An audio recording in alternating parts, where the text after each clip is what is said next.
신문 이야기 돌직구쇼에 오신 여러분 반갑습니다. 저는 신문 읽어주는 남자 김진입니다. 오늘 챙겨야 할 사안이 조금 많습니다. 총선 하루 앞으로 다가왔습니다. 이제 내일은 D-Day입니다.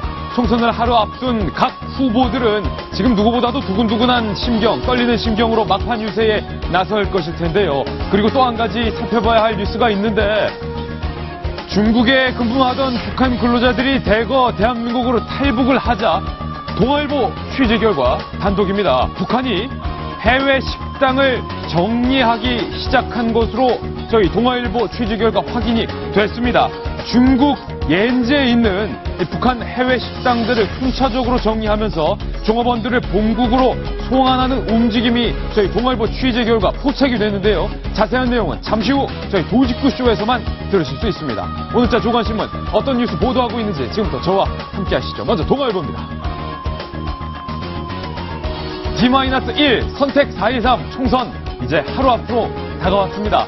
꼭 투표하세요가 아니라 꼭 투표하겠다는 적극 투표층이 대상의 67%, 투표율이 20년 만에 60% 넘을 수도 있을 것 같습니다. 그런데 특징은 2040대 연령이 늘고 60대가 줄었다. 그렇다면 각 당의 표정이 조금은 달라질 것 같은데요.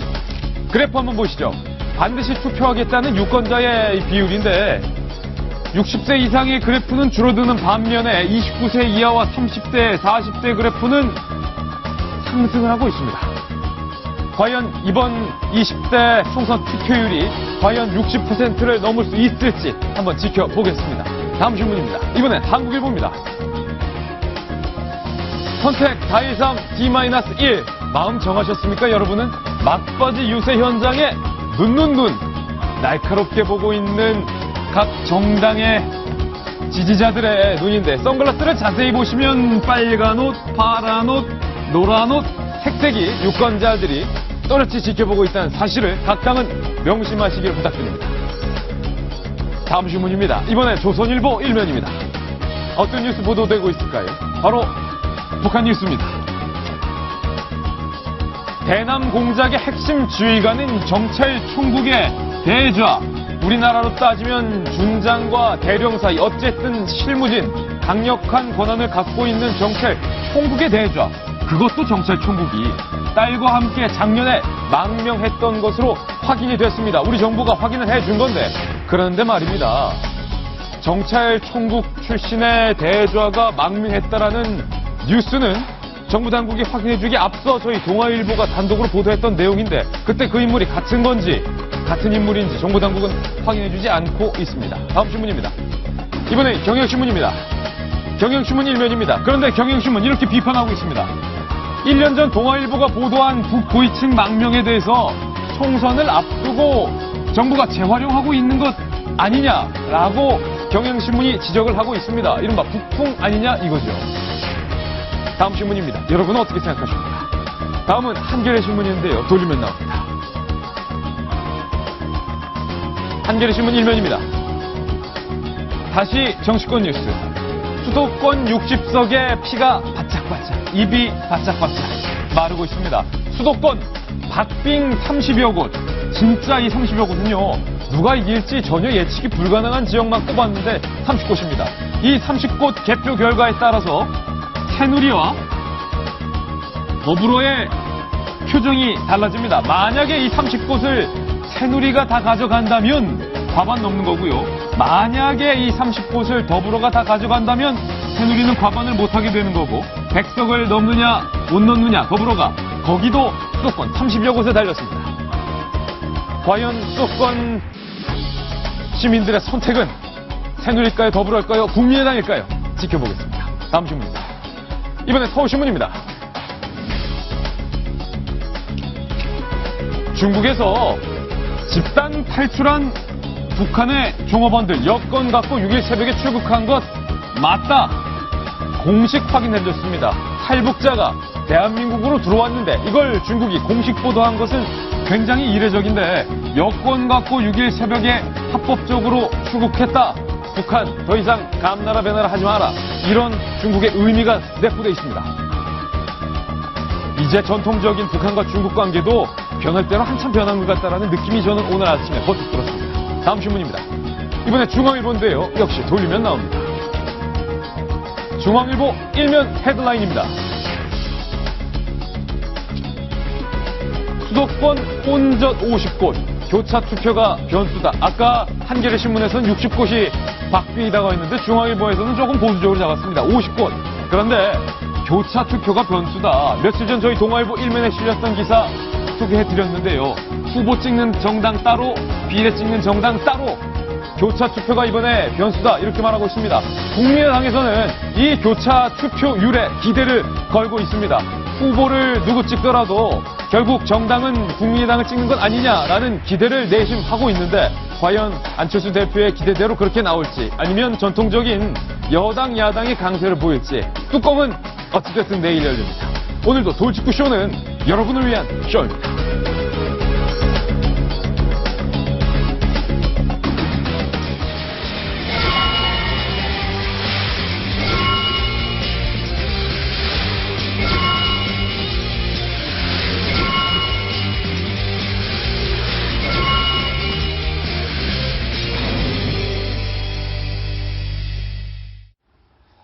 네, 총선을 하루 앞둔 오늘 저희 돌직구쇼의 이 정치 뉴스들은 잠시 후 전해드리겠습니다. 그 전에 살펴봐야 할 뉴스가 있는데 동아일보의 단독 취재 결과 확인된 뉴스 속보부터 여러분께 전해드리겠습니다. 북한이 해외 식당의 대대적인 정리에 나선 것으로 동아일보 취재 결과 드러났습니다. 13명의 북한 종업원들이 대한민국으로 대량 탈북을 하자, 대거 탈북을 하자 화들짝 놀란 북한이 해외 식당을 정리하는 수순에 돌입한 것으로 보입니다. 그리고 북한이 중국 옌지에 파견된 종업원들을 모두 이에 따라 송환할 것으로 점쳐지고 있습니다. 해당 특파원, 중국에 나가 있는 특파원의 취재 결과에 따르면 북한 본국에서 중국 옌지에 파견된 종업원들을 모두 본국으로 돌아오라라는 시그널이 있었던 것으로 저희 동아일보 특파원 취재 결과 확인이 됐습니다. 그리고 당시 13명이 탈북할 당시 북한의 종업원 중 5명이 현재 남아있겠다. 우리는 탈북하지 않겠다. 이렇게 말한 것으로 지금 확인이 됐는데 13명 중에 5명이 아니라 13명은 탈북이 됐고 그 이외에 같이 일했던 5명이 우리는 탈북하지 않고 식당에 남아있겠다. 이런 의사를 밝힌 것으로 알려졌습니다. 그렇기 때문에 집단 탈북을 한 북한 종업원들이 계획이 발각될까 두려워서 북한 보위부에 끌려갈까 두려워서 서둘러 탈북을 실행했던 것으로 저희 동아일보 특파원 취재 결과 확인됐습니다. 오늘 이 소식 제일 첫 소식으로 전해드리겠습니다. 돌직구 신문입니다.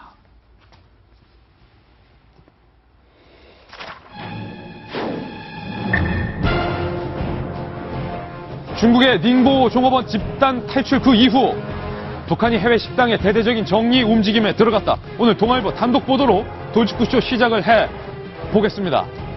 저희가 준비한 출력물을 통해서 하나하나씩 짚어보시죠.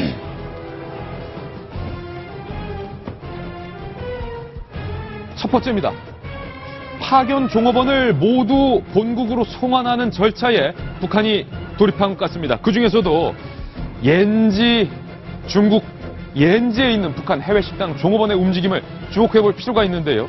김병민 전 의원님, 깜짝 놀란 북한이 해외 식당을 정리하는 수순에 돌입한 것 같죠? 네, 해외 식당을 정리하는 뿐만이 아니라 여기에 이제 가장 첫 번째 수순으로 중국 옌지에 있는 류경 식당이 어느 곳이냐면은 이번에 13명의 우리 북한 종업원들이 대한민국으로 넘어왔는데 이들이 류경 식당에 있기 전에 있었던 곳이 바로 옌지에 있던 식당이거든요. 그래서 거기에 있던 종업원들 60명을 먼저 북한 본국으로 송환한다라는 얘기의 기사들이 나오고 있습니다.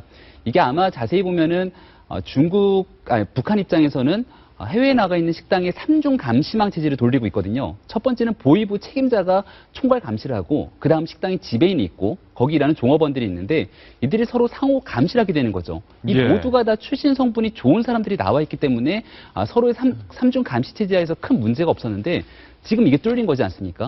이 상황에서 지금 국제사회의 대북 제재 압박 때문에 더 이상 해외 식당에서 나오는 수익금이라든지 이익금도 크게 크지 않는 상황이고 이런 상황에서 북한이 대대적인 조치를 좀 취하는 모습이 아닌가라는 생각이 들고요. 여기에서 이 지배인의 모습들을 우리가 좀 되게 유심히 볼 필요가 있는데요. 이 지배인이 1980년생 유학파라는 겁니다. 그러니까 그건 잠시 후에 저희가 전해드리겠습니다. 정성희 위원님, 오늘 베이징에 나가 있는 구재룡 특파원의 취재에 따르면 13명이 대거 탈북을 했던 그 배경에 같이 일했던 5명이 처음에는 같이 탈북을 하자라고 결심을 했는데 막판에 5명이 우리는 탈북하지 않겠다. 어제까지만 해도 저희가 탈북의 요인으로 상납금의 부담이라든가 아니면은 남한 사회에 대한 동경을 얘기를 했는데요.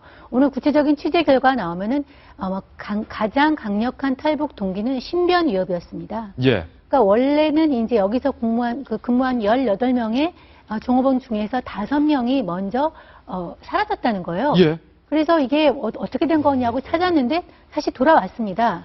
돌아오고 나니까 나머지 사람들이 이 사람이 갔다 가면 자기들도 본국에 소환될 수 있겠다고 하면서 이 자기 탈출 계획이 공개된 거에 대한 불안감을 심하게 느꼈고요. 그래서 이제 6일날 탈북을 했는데 5일 밤에 우리 정보 당국한테 먼저 접촉을 했고, 그러니까 여기서 알 수 있는 것은 역시 이제 국정원이 개입한 것이 좀 드러나고요. 그래서 긴급하게 연락이 돼서 6일 새벽에 바로 비행기를 타고 오늘 조간에 공개가 됐죠. 동남아 국가 태국, 태국을 통해서 바로 전격적으로 들어왔고요. 태국으로 선택한 거는 여러 동남아 라오스나 캄보디아 이런 여러 나라 중에서도 가장 우리나라의 협조적인 태국을 선택을 해서 오게 됐고, 그래서 그렇게 전격적인 한국으로의 귀국이 가능했던 것 같습니다. 북한 보위부가 이 13명을 추적하고 있던 상황이었기 때문에 우리 국정원이 꽤 빠른 조치를 잘 취했다라는 생각이 드는데, 익명을 요구한 중국의 한 소식통이 저희들에게 이런 말을 밝혔습니다. 옌지의 류경식당과 H호텔 7층의 식당, 민속거리의 모 식당 등에 파견돼 근무하는 북한 종업원이 무려 60명에 이른다. 북한 당국이 종업원들이 조만간 철수시킬 것이라는 얘기가 돌고 있다. 지금 현지에서 어제 취재된 소식에 따른 저희가 말자막을 만들어봤고요. 또 다른 중국의 한 소식통은 이어서 이렇게 말했습니다. 옌지 류경식당 출신의 종업원들이 집단 탈출을 하자 먼저 옌지 지역 북한 식당 종업원들부터 철수시키기로 한 것 같다. 윤태곤 실장님. 제가 저 민속거리를 가봤거든요. 민속거리 갔습니까? 이게 옌지라고 하니까 잘 안 와닿으실 수 있는데 영길입니다. 영길. 우리가 잘 아는 그 영길이 그렇죠. 옌지군요. 연변 조선족 자치주의 이제 영길이니까 북한하고 바로 붙어 있고, 제가 단둥 한번 말씀드렸는데 영길에 가면 또 북한 출신 중국인, 중국 출신 북한인, 국적이 이렇게 여러 가지로 돼 있고, 북한은 바로 이웃에 있는 접경 지역이기 때문에 북한에서 영길에 가가지고 좀 훈련을 받고 저기에서 말하자면 해외의 이런 풍습을 익힌 다음에 파견에 나가는 이제 교습도 역할도 하는, 훈련도 역할도 하는 곳이에요.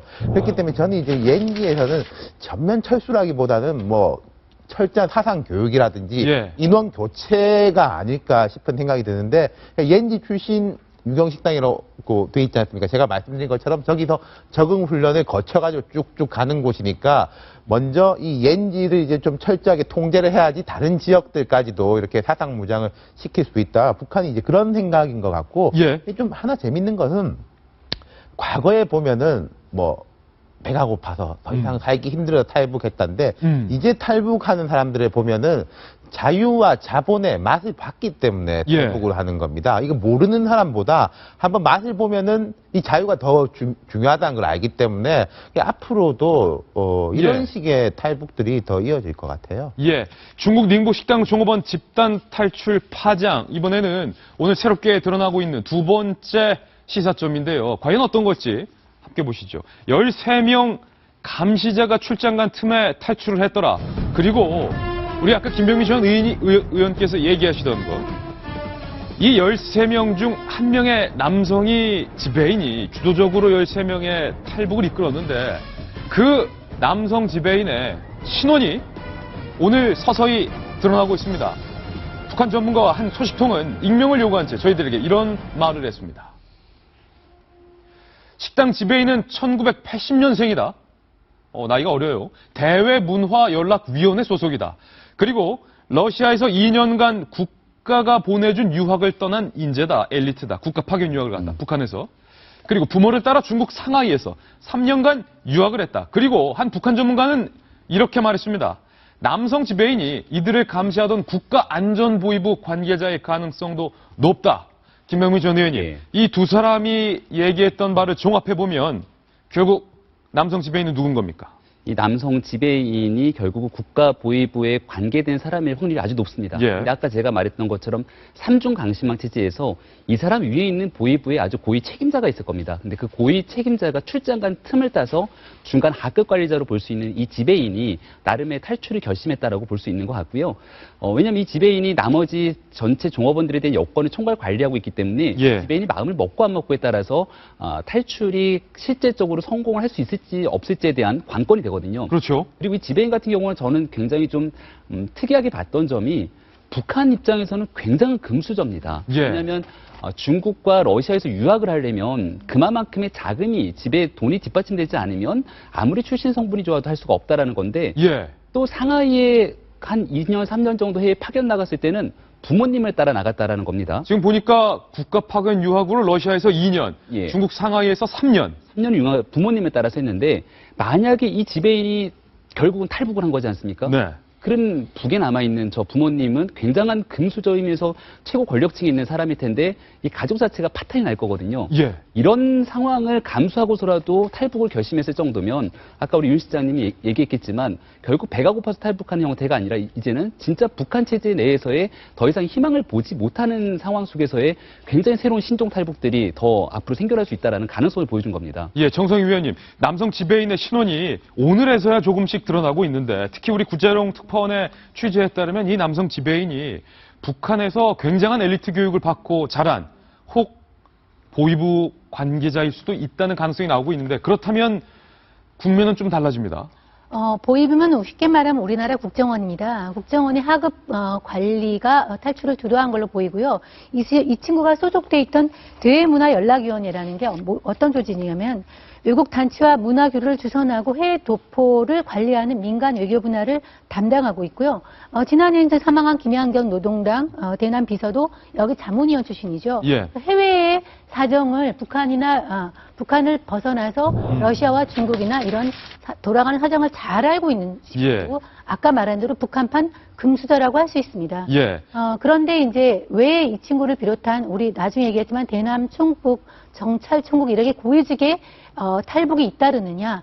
그 사이에서는 이제 배경으로 김정은에 의한 북한의 공포, 엘리트들에 대한 공포 정치를 얘기를 할 수 있습니다. 예. 그러니까 지금 들어와서 뭐 장성택을 비롯해서 북한에서 뭐 사망한 그 처형된 사람이 100명이 넘는 상황에서 특히 이것이 북한의 엘리트들에 집중되고 있거든요. 예. 돌아가서나 어떤 상납금이나 뭘 채우지 못해서든가 돌아가서 자신이 어떻게 될지 어떻게 될지 모른다는 불안감이 상당히 퍼져 있는 것이죠. 예. 그러니까 이렇게 밖에 나와 있는 사람들이 탈출을 하고 있고 이것은 앞으로 제가 보기에 신호탄이 불과하고요. 예. 상당히 북한 내부의 고위층에서의 어떤 균열이 굉장히 가속화되면서 집단 탈북이 잇따를 가능성이 굉장히 높습니다. 윤태호 시장님, 제가 어제 안 그래도 이 과거 국방부를 출입하면서 만났던 이 정보당국 관계자와 함께 만나서 좀 취재를 했었는데 북한에서 김정은의 눈을 피하려고 고위 관료들이 뭐 어떻게든 아프다고 핑계를 내든지 아니면 해외 주재원으로 가려고 좀 로비를 한다든지 승진 안 하려고 로비하는 그런 현상이 일어나고 있다는 얘기를 어제 들었는데 지금 대좌도 망명을 하고 보위부 관계자도 망명을 할 정도면 그 말이 사실인 것 같아요.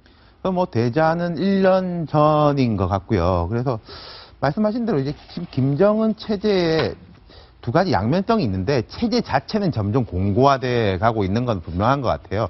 경제적으로나 정치적으로나. 그런데 또 부정적인 양면성을 보면은 그 체제의 공고화되는 게 어떤 신뢰라든지 나름의 신뢰라든지 이런 카리스마를 바탕으로 되는 게 아니라 공포를 중심으로 공고화돼 가고 있다. 그렇기 때문에 이제 밑바닥은 조금 더 흔들릴 수 있다. 그렇게 보는 거겠죠. 정 의원님, 대좌가 망명했다. 어제 국방부와 또 여러 외교통일부에서 공식적으로 확인을 해줬는데 1년 전 대남 정찰 총국 출신의 대좌가 망명을 한 것으로 어제 공식 확인을 해줬는데 앞서 말씀드렸듯이 정 의원님, 지난 과거 동아일보가 보도를 했던 내용과 어제 국방부에서 말한 내용이 동일 인물이 아닐까. 저희가 찾아보니까 작년 7월에 일면 톱으로 보도를 했습니다. 저희도 그때 이거 사서로 써야 되냐 말아야 되냐고 회의를 했기 때문에 기억이 나는데요. 예. 대남 총국의 정찰 총국 소속 고위 간부 5명이 작년에 탈북을 했다는 걸 우리가 보도를 했습니다. 동아일보가 단독으로. 그런데 정보 당국이 확인을 해주지 않았습니다. 예. 확인을 해주지 않아서 우리가 그다음에 후속 기사를 쓰지를 못했는데 어제 보니까 이제 정찰총국의 대자가 망명을 했다는 걸 정부가 확인을 해줬어요. 네. 총선 이틀을 앞두고서. 예. 그래서 우리가 작년에 보도했던 그 사람이 어제 그 사람이냐라고 역시 물어봤는데 정보 당국은 확인을 해주지 않았습니다. 예. 네, 이것은 무엇을 말하느냐? 사실은 아까 말한 북한의 엘리트층의 집단 탈북이 작년부터 계속 잇따르고 있는데요. 그것을 하필이면 총선 직전에 예. 보도한 것이요. 저기 말한 대로 이러한 어떤 그 문제를 선거에 이용하려 하지 않느냐라는 측면에서 좀 주목이 되고요. 왜냐하면은 사실 이 보도는 정찰총국 대자의 그 탈북 보도는 연합뉴스가 특종 보도했습니다. 어저께 11시 제가 보니까 보도가 나오고 11시 4분이고 우리 방송 끝난 다음에 바로 보도가 됐고 그 다음에 이제 기자들이 몰려가서 국방부에 몰려가서 사실이냐고 하니까 맞다고 해준 거거든요. 예. 그러면 갑자기 왜 어떤 신문에 통신사에. 어떤 통신사에 이것이 오전에 슬그머니 보도가 되느냐 좀 흘린 거겠죠. 예. 이렇게 봤을 때 다시 한번 이제 이것이 안보정국을 활용한 총선에 이걸 활용하기 위한 것이 약간 조금 아니냐. 냄새가 난다. 그런 전문용어로. 얘기가 어떻게 이제 확산이 됐었죠. 정 의원님께서 지금 전문용어로 냄새가 난다라는 표현을 쓰셨는데 물론 그 냄새와 별개로 대저가 망명했다라는 것과 그리고 13명이 대량 탈북했다는 것 그리고 지배인이 보위부 관계자의 가능성이 높다는 것은 뉴스 밸류가 높기 때문에 저희들이 따로 보도를 할 만한 가치가 있다고 판단을 하겠지만 임 변호사님께 여쭤보고 싶은 건 그 냄새와 관련된 내용인데 어째 좀 수사가 나는 거예요. 동아일보 작년에 단독할 때는 확인 안 해주고 입 꽉 다물더니 총선을 하루 앞두고 먼저 흘리는 이것 어떻게 봐야 되는가? 그 동아일보 작년에 단독 썼던 기자는 지금 참 분통 터지겠어요. 내가 계속 후속 기사 단독 쓸 수 있었는데 그때는 모르는 척하더니 이렇게 일관성 없는 정부의 태도에 엄한 단독을 딴 데서 다시 가져가 버리니까 얼마나 예. 분통이 터지겠습니까? 근데 저긴 안 하나요? 스타일리시한 탈북력? 그 말 듣고 할 거예요. 네.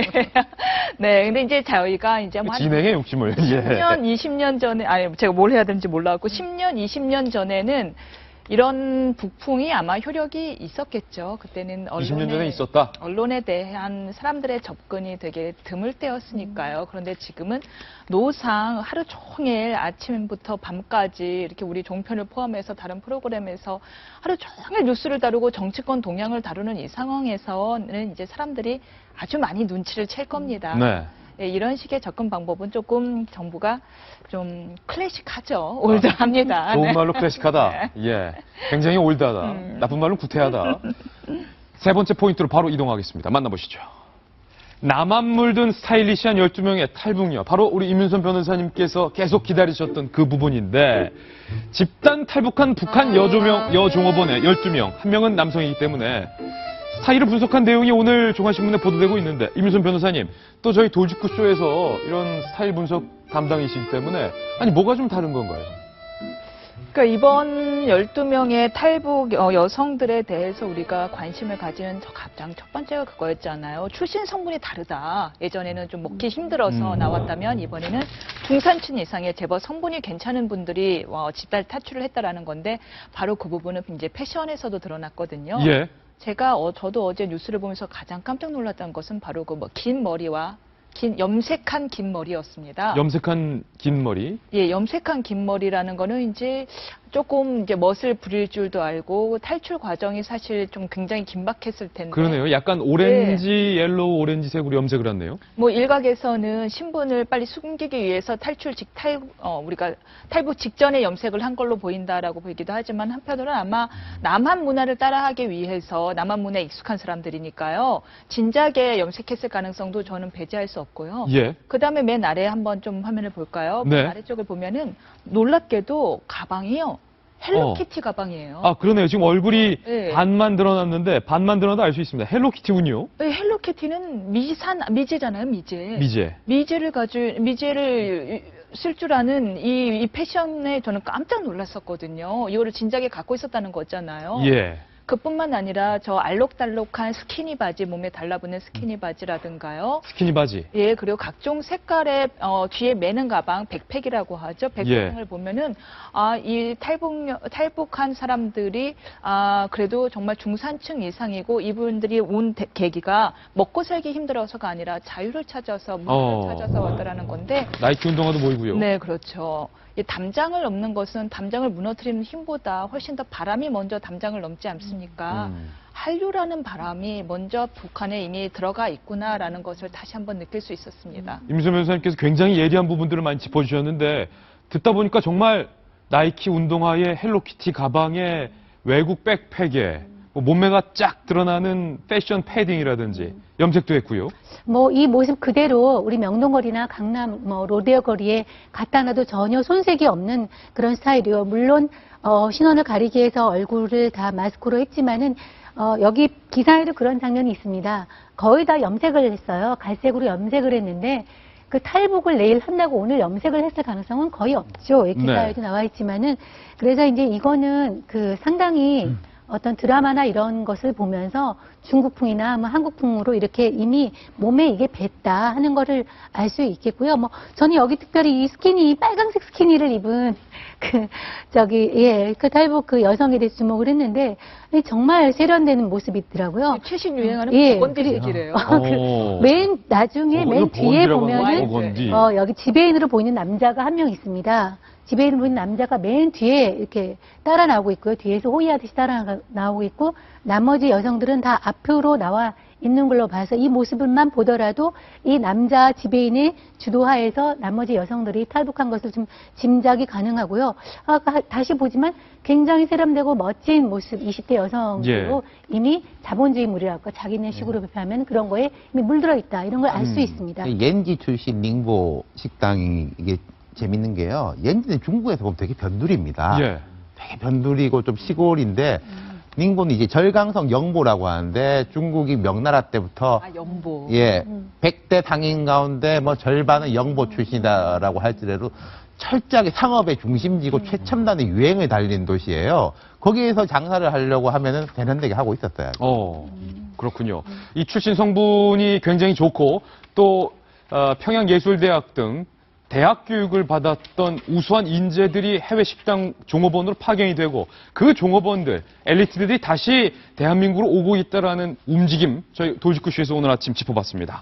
이번에는 하루 앞으로 다가온 총선 이야기를 본격적으로 하려고 합니다. 그런데 각 당의 상황 얘기는 차치하고요. 이번 총선에서 누구도 예상치 못했던 변수 3가지가 있습니다. 과연 어떤 변수일지 지금 바로 만나보시죠. 총선 D-1 판세를 움직일 제3의 돌발 변수가 등장을 했습니다. 그것도 무려 3가지나 등장을 했는데 돌발 변수 첫 번째 바로 공개합니다. 기상청에 따르면 총선일인 내일 비가 내립니다. 오늘 저녁부터 내일까지 종일 내립니다. 비 내리는 선거날 분위기가 있을까요? 아니면 이 내리는 비가 투표율에 어떤 영향을 끼칠까요? 비와 투표율의 상관관계. 정승희 위원님, 이 비가 누구에게는 눈물이 됩니까? 지금까지 결과를 보면 그렇습니다. 그렇군요. 약간의 영향이 있는데요. 우리나라뿐만 아니라 미국도 마찬가지고요. 대개 이제 총선은 선거날에 보면은 이제 젊은 층이 투표를 포기하고 나들이를 가는 경우가 많죠. 그런데 이제 비가 오면 나들이를 포기하고 투표장으로 가기 때문에 나들이를 포기한다. 20, 30대 젊은 층들이 지지하는 야당이 유리하다. 엄청난 변수인데요. 라는 이제 분석이 있고요. 또 반면에 또 이런 얘기도 반론도 있습니다. 이미 나들이를 갈 친구들은 사전 투표율이 상당히 높은 데서 봤듯이 이미 나들이를 가기 전에 사전 투표했기 때문에 이미 반영된 효과다. 나들이 갈 사람은 이미 다 사전 투표했다. 그렇기 때문에 큰 영향이 없고 오히려 새누리당은 여당 지지층인 60대 이상들이 오히려 투표를 많이 하기 때문에 오히려 유리한 것이 아니냐 이렇게 반론이 있는데요. 이거를 보기 위해서는 이제 과거의 투표를 좀 봐야 되겠죠. 18대 같은 경우는 투표율이 이제 최저였는데요. 오늘 비가 왔습니다. 그러면 그 비가 오면서 투표를 포기했는데 그거는 그 영향 자체는 골고루 여야에 미쳐왔고요. 19대 때도 오후에 오전에 비가 오다 오후에 그쳤는데 유권자가 비 그친 오후에 몰려들었습니다. 예. 그래서 19대 같은 경우는 알다시피 좀 새누리당이 유리한 결과가 나왔고요. 그래서 사실 비가 오긴 와서 영향을 미치긴 미치는데 여당이 유리할지 야당이 유리할지는 아직은 알 수가 없습니다. 네, 어떻게 18대, 19대, 20대까지 3번 연속으로 비가 내리는 날씨인데 그런데 이번 총선 내일에는 저녁이 돼서야 비가 갤 것으로 보인다. 기상청이 내놨기 때문에 비가 그쳐서 뭔가 유권자들이 몰려드는 그런 현상은 안 나타날 것 같은데 윤태국 실장님, 이게 실제로 비가 내리면 뭐 새누리당이 불리하고 민주당이 유리하다. 뭐 이게 있습니까? 현장에서는요. 이게 예. 각종 분석들을 많이 해봐요. 이게 하면 어느 동네는 어떻고 저렇고 하는데 별로 플러스 마이너스 제로다. 예. 엄청난 폭우가 내리지 않는 이상 네. 정말 폭우가 쏟아지면은 좀 거동 불편하신 분들이라든지 노약자의 투표율은 좀 떨어지는 경향이 있어요. 근데 그 정도가 아닌다 하면은 똑같습니다. 김병민 의원이 새누리당의 싱크탱크 여의도연구원 출신이시니까 혹시 여의도연구원이나 새누리당 쪽에서는 비 온다는 소식 듣고 요즘 얼굴이 좀 잿빛으로 변하거나 그런 움직임이 있었습니까? 젊은 층의 투표는 이 사전투표 때문에 과거의 공식이 적용이 아마 안 될 겁니다. 네. 진짜로 젊은 사람들이 사전투표 많이 했기 때문에 이미 놀러갈 사람들은 많이 투표를 했고요. 다만 우리 윤 시장님 말씀 얘기한 것처럼 만약에 비가 오고 날씨가 우중충하면 가뜩이나 지금 60대 이상에서 새누리당한테 화가 나갖고 마음을 들여서 투표 안 하신다는 분들이 많은데 날씨까지 우중충해서 집 밖으로 나가기 싫어서 투표율이 더 떨어지지 않을까라는 생각에 그런 우려의 눈물은 좀 있지 않을까라는 생각도 듭니다. 표정 변화가 조금 있긴 해요. 그런데 과거에는 사실 그 날씨가 투표 영향을 많이 예. 영향을 미쳤는데 미국 같은 경우는 투표 결과가 대통령이 당선이 바뀐 적도 있어요. 아니 설마요? 비 때문에 대통령 결과가 바뀐다고요? 예, 있습니다. 어허. 1948년에 이제 해리 트루먼이 이제 그 민주당 후보로 당선이 될 때 당시에 모든 여론조사 결과가 공화당이 당선된다고 예측을 했습니다. 예. 심지어 신문들은 그 듀이, 당시에 듀이가 나왔는데 공화당이 듀이가 트루먼을 이겼다고 신문까지 다 인쇄를 해놨어요. 지금 보이시죠?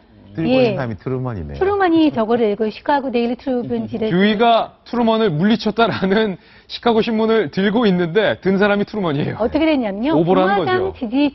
지지를 하는 지역에서는 비가 엄청 왔고요. 민주당을 지지하는 캘리포니아 이런 데서는 날씨가 짱짱했습니다. 예. 그러니까 공화당 지지하는 사람들이 투표장에 안 나갔어요. 그래서 어. 저렇게 tulpa가 뒤바뀌는 결과가 있었는데 저것은 대선이고 지금은 총선이고 또 미국은 그다음에 딱이 다르고. 예, 맞아요. 우리나라 같은 예. 경우는 이제 아까 이제 얘기했지만 사전투표가 너무 잘 돼 있기 때문에 영향은 좀 미미하지 않을까 이렇게 예측합니다. 사전투표 얘기 나와서 말인데요. 이번 4.13 총선과 관련해서 이 투표지와 유권자 수를 과연 어떻게 예측을 하면 좋을까? 어떻게 생각을 하면 좋을까? 너무 규모가 커서 잘 머릿속에 안 잡힌다는 분들도 많아서 오늘 조간신문에서 이렇게 한번 정리를 해봤는데요. 만나보시죠. 숫자로 본 4.13 총선입니다. 투표지를 쌓으면 과연 얼마나 높을까? 대한민국 투표지를 쭉 쌓아봤더니 무려 한라산의 3배 높이가 되더라. 총 6,700만 장. 왜냐면 1인당 2장이죠. 유권자 4,210만 명의 80%. 투표지 쌓으면 한라산 3배 높이로 6,700m. 한라산이 해발 1,947m니까 정확히 한 3배 정도 높이가 되겠군요. 그리고 2,100만여 세대에 발송되는 선거 공보물. 길이 한번 볼까요? 8천만 부인데 이 길이가 경부고속도로에 무려 51배나 됩니다. 경부고속도로 막히면 한참 가야 되는데 51배가 바로 세대에 발송되는 선거 공보물이다. 그리고 그 밑에 선거 관리에 필요한 인원이 총 34만여 명. 엄청나죠? 그리고 이 선거를 관리하는 데 필요한 비용이요. 3,270억 원입니다. 그런데 2016년도 강원도 횡성군의 예산이 3,232억 원이니까 횡성 예산이 한 번 선거 치르는데 몽땅 드는 겁니다. 한 표 행사에 드는 비용은 1인당 7,770원. 비쌉니다. 여러분, 그러니까 투표 안 하시면 7,770원 그냥 날리는 거예요. 그래서 그런 말이 있죠. 민주주의는 비싸다. 사실 효율적으로 통치를 하려면 독재 정권이나 엘리트들한테 이거를 맡기는 게 좋습니다. 독재가 좀 싸군요. 예, 훨씬 싸죠, 비용이. 예. 그렇지만 민주주의는 효율성하고는 큰 상관이 없죠. 상당히 많은 비용을 치르고 하는 것은 민주주의가 그만큼 가치가 있기 때문인 것이고요. 이렇게 해서 투표를 포기하게 되면은 어떤 표심의 왜곡, 민주주의 왜곡이 나타난다는 걸 분명히 아시고 내일 꼭 투표하시기 바랍니다. 네, 마지막으로 32만 장의 선거 벽보. 모든 벽보를 세로로 쭉 한번 이으면 그럴 리는 없겠지만 마라톤 코스의 무려 4배가 된다고 합니다. 169km, 8만 7천여 곳에 선거 벽보를 붙이는 장소인데 무려 마라톤 코스의 4배가 된다. 총선을 앞두고 재밌는 이야기라 저희가 전해드렸습니다. 이번 총선에서 누구도 예기치 못한 변수가 3가지가 있더라. 첫 번째 비, 두 번째 변수는 과연 무엇일지 지금 바로 만나보시죠. 판세를 움직일 제3의 돌발 변수는요. 적극 투표층입니다. 이번에 꼭 투표하겠다라고 응답한 비율이 무려 67%가 나왔습니다. 투표를 하겠다. 과연 누가 어떤 세대에서 응답을 했는지 지금 바로 한번 만나보시죠. 반드시 투표하겠다는 유권자 비율입니다. 19대와 20대 총선을 각각 비교해 봤는데 60대, 40대, 50대, 30대, 29세 이하 20대인데요. 19대 때 비해 20대에서 가파르게 증가한 비율은 20대와 40대 그리고 30대도 증가를 했습니다. 20대에서 40대는 반드시 투표하겠다 증가를 했는데 그런데 똑같이 유지가 되거나 오히려 줄어든 것은 바로 60세 이상에서는 투표하겠다는 비율이 쭉 줄어들었고요. 50대는 66.7, 67.4 거의 똔똔 전문용어로. 김병민 의원님, 67.4%가 반드시 투표하겠다. 근데 강론을 보니까 세대별로 다른데 이게 또 변수입니까? 이게 엄청난 변수죠. 예. 새누리당이 가장 떨고 있는 게 아마 바로 이 그래프 때문일 겁니다. 지난 18대 총선 같은 경우가 예를 들어갖고 이명박 대통령 선거 끝나고 나서 정동영 후보가 참패를 했거든요. 그러니까 젊은 야권 지지층이 아예 투표장에 안 갔어요. 그리고 나서 18대 총선에서는 한나라당이 거의 싹쓸이 했습니다. 네. 19대 총선 같은 경우는 이제 박근혜 대통령 선거를 앞두고 있던 시점이었고 무상복지, 무상급식 논쟁이 막 붙고 있어서 보수층이 나름대로 결집해서 투표를 했습니다. 새누리당이 압승을 했죠. 압승까지는 아니지만 과반 의석을 확보를 했습니다. 이번 선거 같은 경우는 굉장히 특이한 게 특별한 이슈가 없어요. 특히나 보수층이 결집할 만한 이슈도 없고 오히려 보수층이 분열될 만한 이슈들은 많이 있죠. 예. 그래서 노년층으로 볼 수 있는 적극적으로 투표하겠다는 사람의 투표율이 떨어지고 있고요. 젊은 층 입장에서는 굉장히 많이 투표하겠다고 올라가고 있는데 이 사람들이 바로 그동안 통계에 잡히지 않았던 부동층으로 볼 수 있습니다. 네. 그러니까 기존의 더불어민주당을 적극 지지하는 층은 나가서 투표를 했는데 약간 중간지대에서 아유, 찍을 사람 없어 하지 말자라고 했던 사람들이 제3당인 국민의당 변수 때문에 굉장히 많이 대거 투표에 참여하겠다는 목소리를 나오고 있거든요. 예. 근데 이게 과연 이 부동층이 엄청나게 참여하겠다라고 하는 게 더불어민주당의 득이 될까? 국민의당의 득이 될까는 아직은 잘 모르겠습니다. 이게 더불어로 갈 건가? 국민의당으로 갈 건가? 왜냐하면 이게 급속도로 국민의당으로 쏠리는 순간 야권 분열이 돼서 새누리당이 어부지리가 될 수도 있고요. 어부지리가 될 수 있고. 예. 다만 한 가지 확실한 건 그런 효과 때문에 비례대표에선 국민의당이 굉장히 많은 선전할 거라는 건 거의 뭐 기정사실화 돼 있는 것 같은데요. 예. 일단 지역구에서 이게 누구의 손에 들어줄지는 진짜 내일 뚜껑을 열어봐야 할 것 같다는 생각이 듭니다. 윤태우 시장님 이렇게 묻겠어요. 20대, 30대, 40대 젊은 층이 반드시 투표하겠다. 이게 더불어민주당이 좋아해야 할 일인가요? 국민의당이 좋아해야 할 일인가요? 아니, 일단 야당이 좋아야 될 건데, 근데 네. 큰 대안은 없다고 생각해요. 왜냐면은 제가 어제 이제 오늘 신문에 몇 군데 제가 이 인터뷰에 응한 게 났는데 이 숫자를 자세히 보면요. 예. 그래도 20대 이하는 55%입니다. 60대 이상은 75.7%고요. 상대적으로 떨어지고 올라간 것이지 이게 약간 착시 효과가 있는데 절대적인 수치는 아직 많이 벌어져 있어요. 예. 그리고 이제 반드시 투표하겠다고 하는 사람이 다 투표하는 건 아니고 지금 전문가들 예상은 한 50대 후반이 될 것 같다. 예. 60을 넘기면은 조금 유의미한 변화가 있을 것이다. 그러면은 야당이 조금 더 유리해지고 여당이 저번보다 약간 불리한 건 있겠지만은 본질적으로 안 되는 걸 되고 뭐 되는 걸 안 되게 바꿀 만큼은 아니다라는 게 있고 또 전 노년층이 이게 비보다 못하다. 예. 노년층이 실제로 좀 할 거라고 보는데 안영환 선대위 대변인이 되게 재밌는 이야기를 했더라고요. 어떤 얘기요? 우리 지지층들이 공부는 못해도 애 밥은 먹이자는 심정으로 투표장에 나와 주실 것이라고 기대한다. 그러니까 이제 노년층들이 애 밥은 먹이자라는 심정으로 아마 이제 상당히 나가질 거라고 봐요. 예. 과연 반드시 투표하겠다는 이 유권자 비율의 변화가 어떤 변수로 작용할지 내일 뚜껑 열면 다 드러나게 돼 있습니다. 세 번째 변수입니다. 총선 D-1 판세를 움직일 제3의 돌발 변수 저희 돌직구쇼에서만 볼 수 있습니다. 세 번째는요. 박근혜 대통령이 잠시 후 오늘 10시 국무회의를 예고했습니다.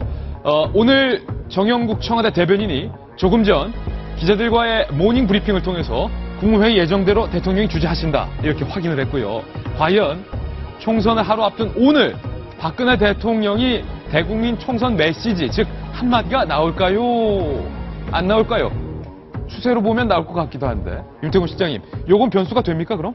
되겠죠. 요건 된다. 하시는 분이고 지금 다 예고편들이 우리 나오고 있지 않습니까? 예. 충북 가신 거, 뭐 전주 가신 거, 아까 탈북 이야기까지 해가지고 뭐 반드시 할 거라 보고요. 근데 저는 이게 플러스가 될지 마이너스가 될지 여당 기준에서 잘 모르겠어요. TK 지역에서 특히 효과를 노리는 건데 네. 이미 TK 지역에서 지금까지 한 게 다 역효과가 났다는 거는 증명이 됐는데 물론 대통령이 오죽하면 그렇게 하겠냐라고 해서 조금 결집할 가능성은 있다고 봅니다. 하지만 수도권에는 분명히 마이너스 효과가 나타날 거예요. 수도권엔 마이너스일 것이다. 예, 정성희 위원님, 대통령이 오늘 국무회의 때 선거를 앞두고 딱 앞두고. 근데 대통령이 사전투표도 괜히 군소리 나올까봐 사전투표 하려고 했다 안 했다. 청와대가 밝혔는데 오늘 국무회의에서 설마 이 논란이 있을 말을 할까요? 사전투표와는 좀 다르죠. 네. 대통령의 일정은 뭐 본인이 조정할 수 있는 것인데 굳이 사전투표를 해서 아주 강력한 메시지를 보내는 것보다는 이제 당일날 투표하시는 게 옳을 것 같고요. 이제 오늘이 화요일 날이 늘 정기적으로 국무회의가 있는 날입니다. 근데 우리가 이제 늘 예측을 하지만 대통령이 국무회의에서 무슨 말씀을 하실까, 또 수석 비서관회에서 무슨 말을 하실까라고 얘기를 하면은 거의 하시더라고요. 예. 그러니까 이게 어떤 여론이나 어떤 이런 것이 두려워가지고 안 하시는 분은 아니시기 때문에 물론 그것이 뭐 새누리당 후보를 찍어라 이렇게는 안 나오시죠. 당연히 대통령이 늘 하시던 말씀, 국회 심판론, 예. 야당 심판론, 일하는 국회를 만들어야 된다. 박근혜 정부가 하던 개혁 야당이 발목 잡아서 못했다라는 그런 원론적인 말씀을 하실 겁니다. 만약에 하신다면은 네. 사실 그거는 새로운 말씀도 아니고 대통령이 늘 강조하는 말씀이세요. 그렇지만 그것이 선거 하루 전날이기 때문에 어떤 대통령을 지지하고 대통령을 꼭 박근혜 정부를 성공해야 한다고 믿는 보수층에는 분명히 결집 효과를 일정하게 가져올 걸로 저는 생각을 합니다. 예, 박근혜 대통령이 어제 그 영화배우 송중기 씨 맞죠? 송중기 씨 네. 맞죠? 송중기 씨 만나서 굉장히 송중기야말로 애국 청년임이 다시 한번 확인이 됐다. 네. 박근혜 대통령이 오랜만에 행복하신 모습을 뵀는데 어제는 총선 메시지가 안 나왔어요. 저 송중기 씨 만난 자리에서. 오늘 국무회의에서 만약에 대통령이 어떤 메시지를 낸다면 싱크탱크 출신이시니까 김병민 의원님 어떤 메시지가 나올까요? 경제, 안보, 일자리. 그 세 가지 아니겠습니까? 경제 안보 일자리. 네, 우리 사회의 가장 직면에 있는 현실이기도 하고요. 이런 부분에 대해서 대통령이 메시지를 전달하는 거는 뭐 저는 국가를 최고 경영하는 통치권자 입장에서 당연한 일이라고 생각을 하고 일단은 대통령의 메시지가 효과가 있을까 없을까는 여전히 대통령의 지지율은 과거에 소폭 하락했던 부분에서 회복이 됐습니다. 하지만 친박계로 불리울 수 있는 새누리당의 이 분열에 대한 국민들의 이미지는 아직까지 회복이 잘 안 되고 있는 면이 분명히 있거든요. 그래서 새누리당이 미워도 다시 한번 얘기하는 것처럼 새누리당이 미워도 대통령의 국정 운영과 대한민국의 발전에서 뭔가의 메시지를 전달하는 측면은 조금 있지 않을까 이런 생각도 듭니다. 예, 총선을 하루 앞둔 각 당의 모습 이번엔 살펴보겠습니다. 먼저 새누리당부터 살펴보시죠.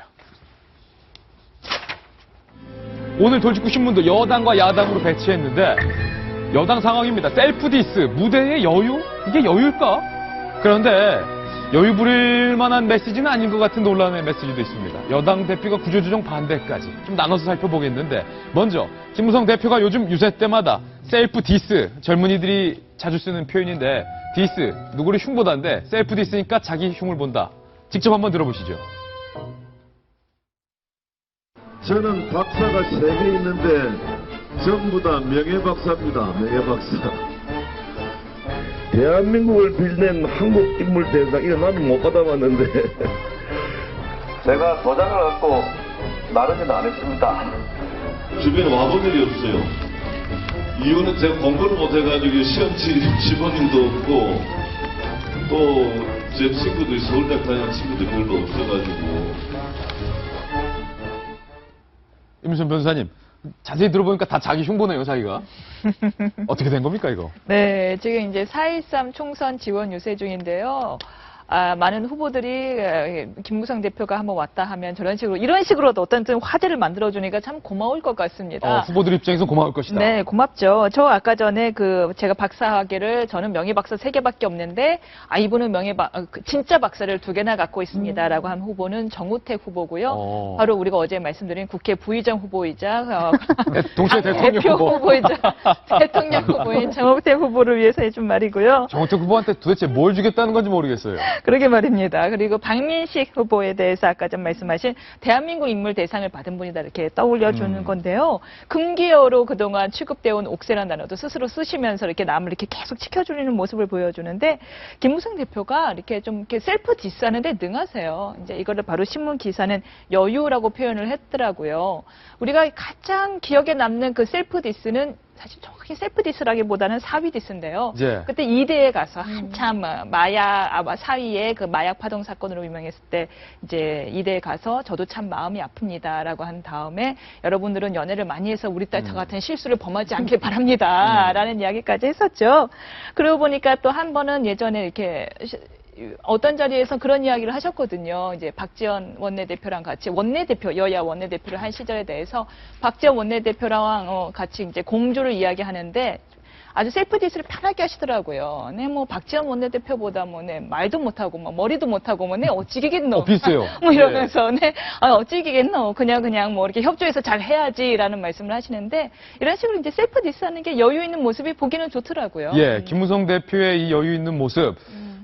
각 당 여론조사의 판세 분석이 지금 나오고 있는데 새누리당이 예측했던 판세 분석보다 여론조사 전문가들이 예측한 판세가 훨씬 더 상위에서 현재 나오고 있어서 과연 김무성 대표가 속으로 미소를 짓고 있는 건 아니냐라는 분석까지 곁들여 주셨는데 그런데 어제 김무성 대표가 발언한 이 발언들 중에서 이 발언은 논란이 되고 있습니다. 특별 고용 지원 업종 및 특별 고용 지역을 지정해가지고 고용 안정을 이루도록 하겠습니다. 현대중공업 근로자 가족 여러분들이 계속해서 군수조정을 하지 않고 이 지역에서 현대중공업에서 일할 수 있도록 특별한 조치를 취하도록 하겠습니다. 윤태곤 시장님, 현대중공업이 구조조정을 못하게 막겠다. 저 발언을 한 곳은 울산이고. 그렇죠. 울산 동구. 그 안효대 의원 자리인데 어제 산업통상 그 상임위원장 자리를 약속한 자리죠. 저는 한 3가지 점에서 문제가 있다고 보는데요. 구조조정 반대할 수 있어요. 자기 소신에 따라 가지고. 그런데 이게 과연 김무성 대표의 소신이냐. 8일 날 김포에 가서는 쉬운 해고해야 된다. 노동개혁 해야 된다라고 했다가 3일 만에 이제 말을 바꿨다. 그러네요. 그리고 저는 또 100번을 양보해서 지역 후보는 조금 이렇게 이야기할 수 있다고 생각합니다. 좀 세게 이야기할 수도 있고. 예컨대 그 더불어민주당 양양자 후보 같은 경우에 내가 우리 지역에 담당 한번 유치해 보겠습니다. 노력하겠습니다. 할 수 있죠. 그리고 안효대 의원도 우리 일자리 내가 지키겠습니다. 할 수 있는데 당 대표들이 보증을 서줘가지고 오히려 이제 역효과가 나타난다. 이런 면이 되는 것이고 3번째로는요. 오늘 박 대통령께서 이제 노동개혁 이런 이야기 하실지 안 하실지 모르겠는데, 유승민 의원이 증세 없는 복지는 허구다라고 말한 게 당의 정체성에 어긋나기 때문에 공천 줄 수 없다고 했지 않습니까? 이 기업의 구조조정을 막는 거는 당의 정체성에 어긋나니까 이한구 위원장식으로 치면은 공천을 못 주는 거죠. 공천 받으셨지만은. 예. 그래서 문제점이 있다. 오늘 동아일보 사설에서 이런 사설 쓰고 있습니다. 구조조정 반대 선거유세 김무성 집권여당 대표 만나.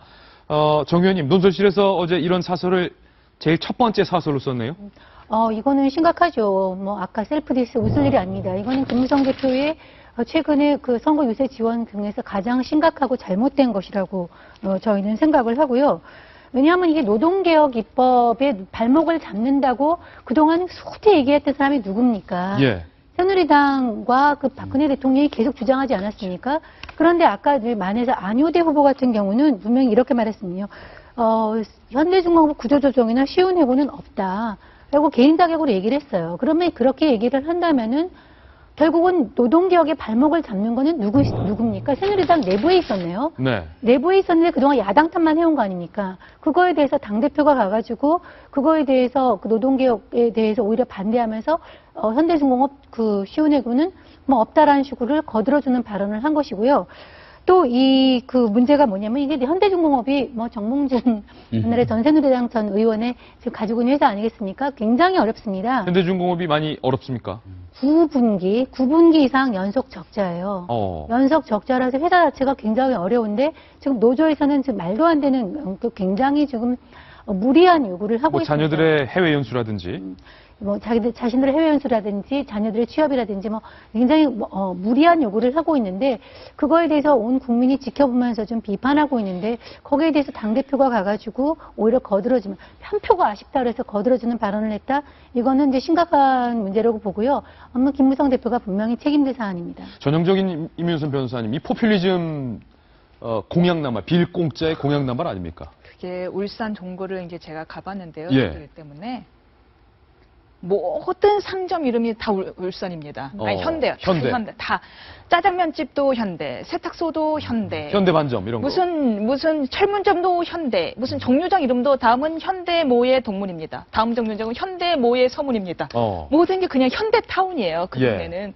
그러다 보니까 그곳에 있는 그 현대는 왜 그 현대 점퍼를 입고 상갓집이나 결혼식장을 가더라도 그게 예의에 반하지 않는다라는 거예요. 현대중공업 이 잠바를 입고 가더라도. 네, 반하지 않는다라는 거예요. 그리고 뭐 그 농담으로도 그런 말이 있어요. 현대가 야근이 갑자기 없어진 날은 갑자기 나이트 클럽이 텅 빈다는 거예요. 그런 말이 있을 정도예요. 이제 남편들이 일찍 들어오니까. 남편들 집에 들어오니까. 그런 농담이 있을 농담이죠. 정도. 그런 농담이 있을 정도로 그곳은 그냥 현대타운이니까 아마 이제 그곳에 가서 표를 의식할 수 없는 발언을 하셨다고 하지만 요즘 새누리당의 이런 표 잡기 행태를 보면은 많이 실망스럽습니다. 분명히 김종인 전 대표가 그때 전 대표가 아니죠. 김종인 대표가 광주에 가서 삼성 유치를 할 때 앞장서서 비난한 것이 어딥니까? 지금 재벌 비틀어 갖고는 재벌 개혁 주장한 사람이 대기업 힘을 빌려서 경제를 살리겠다는 거냐? 이건 이중적 발상이다라고 비난한 새누리당이 조금 뭐 어제부터 누가 봐도 눈에 띄는 누가 봐도 공약이라고 볼 수밖에 없는 걸 내세우는 거는 좀 실망스럽습니다. 아무리 급하다고 하지만 뭐 무슨 변명의 여지가 없는 내용들이 있긴 했습니다만 그럼에도 불구하고 원래 전달하려고 했던 얘기가 조금 엇나간 게 있어서 그거 하나만 좀 소개해드리려고 하는데 이게 동아일보에 나온 기사거든요. 김 대표가 뭐라고 해명을 했냐면 조선업이 국제 경쟁력을 갖출 수 있도록 특별법을 만들자는 뜻이었다라는 얘기를 하고 있는데 사실 저는 이 얘기 좀 드리고 싶어요. 물론 구조조정에 대한 얘기 잘못한 거 분명히 맞는데요. 사실상 이 조선업이 무너지는 순간 대한민국 경제가 침체에 빠지는 건 당연하고요. 울산 지역 경제 완전히 흔들립니다. 그런 과정에서 무조건적인 구조조정이나 해고 대신 사실상 조선업을 어떻게든 대한민국을 살려내기 위한 특별법을 만들자라는 게 우선이었는데 발언의 실수가 있었다. 이렇게 보면 될 것 같습니다. 각 당의 상황 살펴보겠습니다. 이번엔 야당입니다. 도직구신문입니다. 네, 야당 상황인데 더불어민주당 소식부터 전해드리겠습니다. 문재인 대표가 남행열차 또 탔습니다. 남행열차 탔는데 입동훈 실장님, 어제 반응은 어땠어요? 괜찮았던 것 같아요. 그리고 지난 주말에 갔는데 좋았으니까 또 가는 거 아니겠습니까? 안 좋았으면은 갈 리가 없죠. 그러니까 효과를 봤다고 생각하는 것 같고, 그래서 어제 부산 영남 지역에 있다가 바로 호남으로 넘어갔어요. 문 대표가 이제 1박 2일 동안 호남에 있는 건데, 두 가지 지점이 보이는 게 있어요. 첫 번째는 김종인 대표 처음부터 이야기한 게 왔다 갔다 하지 마라. 이번 선거는 김종인의 얼굴이다. 였는데 막판에 가니까 결국 김종인 대표는 좀 대중정치인이라고 보기는 어려운 점이 있는 거거든요. 어찌됐건 더불어민주당의 간판과 얼굴은 이제 문재인 전 대표다. 그럼 이렇게 묻겠습니다. 지금 이 시점에서 더불어민주당의 간판은 초창기처럼 김종인 원탑입니까? 아니면 크게 양보해서 김종인, 문재인 투톱입니까? 아니면 문재인 원톱으로 선수 교체가 된 겁니까? 저는 문재인 대표의 선거가 됐다고. 문재인 원톱으로 선수 교체됐다. 그 문재인 대표, 우리도 이렇게 지금 주목을 하고 있지 않습니까? 다른 데서도 이제 마찬가지인 것이고, 첫 번째는 결국은 이제 방향이 전환이 됐다라는 거. 그리고 두 번째는 원래 또 뭐라고 했었냐면은 수도권에서 우리가 강점을 보이면 더불어민주당 기준에서 호남의 유권자들이 그걸 보고 전략적 판단을 해줄 것이다. 수도권에서 이길 수 있는 사람에게. 근데 거꾸로입니다. 호남에 가가지고 수도권에서 위험하니까 우리를 살려주셔야 됩니다라고 하고 있고, 더불어민주당의 전략을 막판에 하고 있는 데는 국민의당이에요.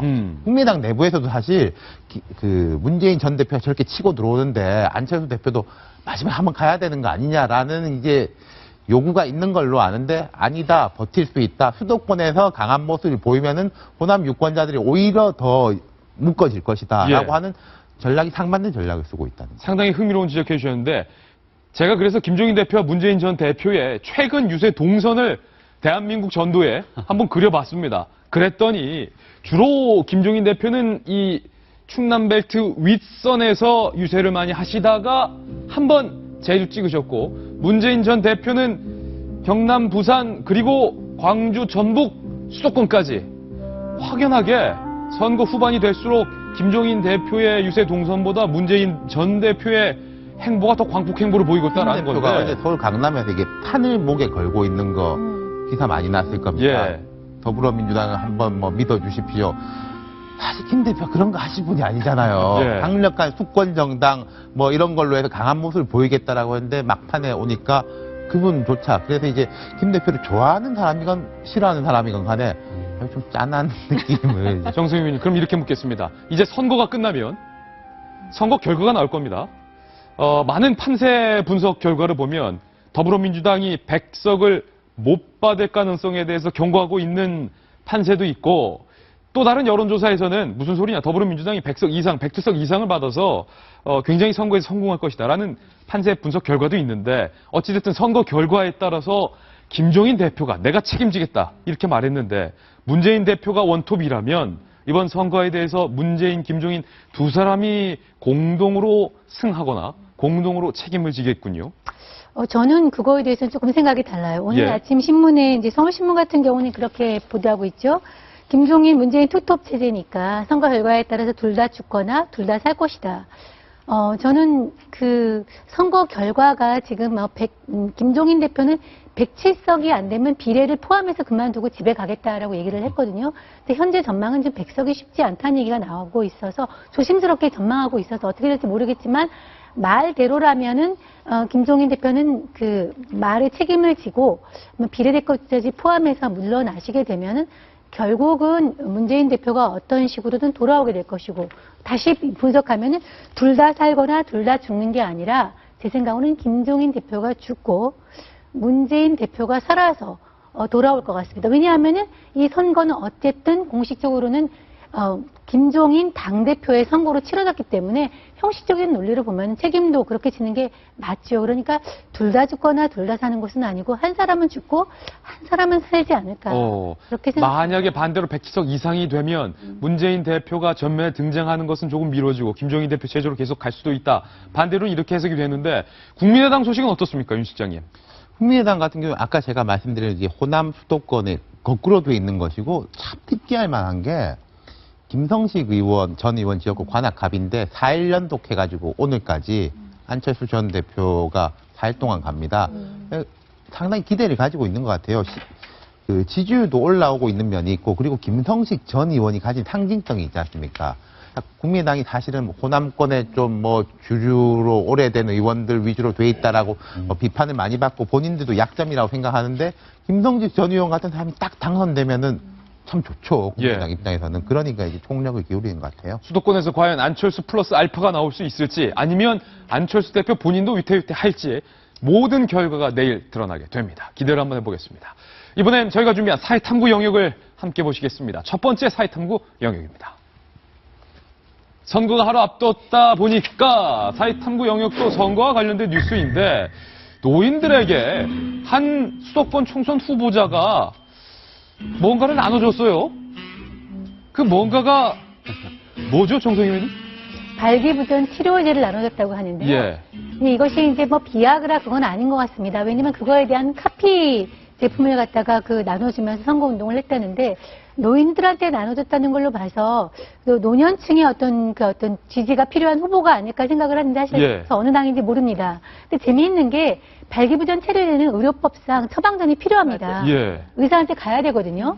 그러니까 이게 분명히 저걸 나눠주기 위해서는 그 처방전이 필요한데 이렇게 포장 단위로 해가지고 엄청나게 살포했다는 걸로 봐서 저 사람이 저 후보자가 그걸 단체로 구입했다는 것인데 그럼 현재 선거법은도 물론 위반이지만 분명히 의료법 위반입니다. 어떻게 처방전 없이 저것을 물품을 구했냐라는 것에서 선거법과 의료법 동시에 위반되지 않았을까 하는 생각이 듭니다. 임희선 변호사님, 일단은 저 발기부전 치료제를 나눠줬다라는 것 자체가 선거법 위반 소지가 있습니까? 왜냐하면은 이제 그거는 기부물품 금지잖아요. 기부물품에 해당되는 거고 일단 그다음 두 번째는 처방전이 필요하거든요. 저는 이제 제 주변에 처방받는 사람들이 꽤 있었어요. 아, 그렇습니까? 왜 가냐? 잠깐 오해하지 마시고 왜 가냐면은 이제 등산, 네팔 같은데 히말라야 등반할 때 고산병 없애려면 혈액을 확장시키는 게 제일 좋다고. 그래서 이제 발기부전 치료제를 받으러 다니면서 의사들한테 꼭 설명을 하긴 하더라고요. 제가 히말라야 때문에 받는 겁니다. 히말라야. 그러면 이제 그래서 이제 받는 분들이 있는데 처방전 없이는 못 구하는데도 암암리에 돌아다니다는 얘기를 들었거든요. 누군지 모르지만 아무튼 간 큰 후보자입니다. 그건 의료법도 위반 혐의가 있다. 선거법의 의료법까지 이중 처벌을 받을 수도 있겠군요. 사이탐구 이번엔 두 번째 영역으로 이동합니다. 송혜교 씨가 일본의 거액 CF 출연 제의를 거절했다는데 그래서 개념 해교다 뭐 이런 얘기가 나오는데 김영우 의원님, 송혜교 씨가 어떤 CF를 거절한 겁니까? 일본의 미쓰비시 자동차의 광고를 거절했다고 합니다. 그 미쓰비시 기업이라고 하면은 20세기를 전후해서 사실상 그 전범에 협조한 가장 대표적인 기업이라고 볼 수도 있고 또 우리나라 입장과 중국의 입장에서 봤을 때는 강제징용, 강제노역 때문에 아직도 거기에 대해서 논란의 여지가 있는 기업이죠. 이 송혜교 씨가 대한민국 홍보 전문가로 알려진 서경덕 교수한테 전화를 해서 이런 얘기를 물어봤다 그래요. 원래 둘이 친분이 있다고 합니다. 미쓰비시 전범 기업으로 책임 있는 행동 다 안 했죠? 라고 물어봤대요. 그래서 본인은 CF를 거절한다라고 했는데 송혜교 씨가 옛날에 이런 얘기를 했다고 합니다. 뭐 본인에 대한 고충인데 사람들이 내가 연애만 하고 다니는 줄 안다라는 고충이 있었다고 하는데 그게 아니라 진짜로 참 대한민국을 사랑하는 아주 훌륭한 배우임을 이번에 딱 입증했다 이렇게 생각합니다. 송혜교 씨가 찍는 작품마다 스캔들이 나서 아마도 본인이 그런 고충을 겪었는데 아까 박근혜 대통령이 송중기 씨가요 애국 청년이라고 그랬는데 진짜 애국 처녀는 따로 있었네요. 그러네요. 송중기 씨 팬이 들으면 좀 서운할 수도 있겠지만 미쓰비시 광고를 또 거절한 송혜교 씨의 개념 해외교 면면도 살펴봤습니다. 저희는 광고 후 돌아오겠습니다. 잠깐만요. 네, 내일이 총선 날입니다. 휘날레 기사, 그래서 이 기사로 준비했습니다. 만나보시죠. 총선 이래 꼭 알아주세요 라는 기사가 실렸는데 투표 안내문에 적힌 안내문을 꼭 확인하셔야 되고 또 기표소 내 투표지를 촬영하는 것은 금지입니다. 초등학생까지는 투표소에 동반 입장이 가능하다는 사실, 그리고 신분증을 반드시 지참하셔야 되고요. 오전 6시부터 오후 6시까지 투표 시간이 엄수가 됩니다. 해당 기표 용구 외에 다른 표시를 하면 무효 처리가 되니까 볼펜은 안 가져가셔도 됩니다. 그리고 또 하나 있습니다. 투표 인증샷을 찍는 것은 불법이 아닙니다. 합법입니다. 그런데 인증샷을 찍을 때 엄지척을 해서 기호 1번을 연상하거나 손가락 V를 해서 기호 2번을 연상하거나 혹은 그러시진 않겠지만 손가락 3번, 3개를 딱 해서 기호 3번을 연상하는 등등의 4번도 안 되고요. 이런 행위는 위법입니다. 그러니까 손가락 자체를 아예 안 드시는 편이 좋다는 사실입니다. 그럼에도 불구하고 정성 의원님 내일 꼭 투표해야겠죠? 그럼요. 아까 얘기했지만은 비싼 값을 치르고 우리가 하는 것은 그만한 가치가 있는 것입니다. 내 한 표가 바로 민주주의를 지킵니다. 네. 저희 돌직구쇼 출연진들도 모두 전원이 제작진을 포함해서 사전투표로 투표권 행사를 했습니다. 내일은 저희 돌직구쇼에서도 가파르게 변하고 있는 총선 상황 실시간으로 생중계해드리겠습니다. 4.13 총선은 돌직구쇼와 함께해 주시길 부탁드립니다. 저희가 준비한 순서 모두 전해드렸습니다. 저희는 내일 아침 9시에 인사드리겠습니다. 오늘 하루는 분명 어제보다 더 나을 겁니다. 좋은 하루 되십시오. 고맙습니다.